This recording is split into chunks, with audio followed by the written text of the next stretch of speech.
2 நாட்களுக்கு முன்னால தமிழ்நாடு சட்டமன்றத்துல எதிர்க்கட்சி தலைவர் திரு உதயநிதி ஸ்டாலின் அவர்கள் சனாதனத்தை ஒழிப்போம் அப்படின்னு பேசுறதுக்கு ஒட்டுமொத்த வட இந்திய ஊடகங்களும் படையெடுத்து உதயநிதிய கடுமையாக விமர்சனம் பண்ணிட்டு இருந்தாங்க. இப்படி பேசுனதுனாலதான் திமுக தோத்து போச்சு அப்படிங்கிற விமர்சனங்களை எல்லாம் சமூக ஆர்வலர்களும் சங்கிகளும் தொடர்ந்து வச்சுக்கிட்டு இருந்தாங்க.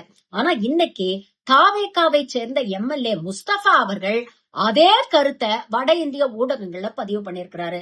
நாங்க பெரியார் அம்பேத்கர் வழியில் வந்தவர்கள், சனாதனத்தை ஒழிச்சு கட்டுறதுக்கு தான் நாங்க ஆட்சிக்கு வந்திருக்கிறோம் அப்படின்னு சொன்னாரு. சனாதனத்தை ஒழிக்கப்படும் தான் நாங்க வந்து களத்துல இறங்கிருக்கிறோம். இப்போ சங்கிகளுடைய இந்த வாதம் எல்லாம் நமுத்து போச்சு. அதாவது 2 நாளா சனாதனத்தை ஒழிப்போம் அப்படின்னு தொடர்ந்து உதயநிதி பேசுனதுனாலதான் தமிழக மக்கள் கொதிச்செழுந்து திமுகவை தோக்கடிச்சுட்டாங்க அப்படின்னு பேசின ஊடகங்கள் மூஞ்சில இன்னைக்கு முஸ்தபா கரிய பூசி இருக்கிறாரு.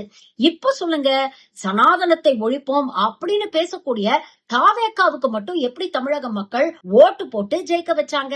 அப்போ இவ்வளவு நாள் உதயநிதியை கடுமையாக விமர்சித்த இந்த வட இந்திய ஊடகங்கள், இவ்வளவு நாள் விஜய்க்கு கூஜா தூக்கிட்டு இருந்த இந்த வட இந்திய ஊடகங்கள் முஸ்தபாவுடைய இந்த கருத்தை விமர்சிப்பார்களா, எதிர்ப்பார்களா, விஜய்க்கு விமர்சனம் வைப்பார்களா? பொறுத்திருந்து பார்ப்போம்.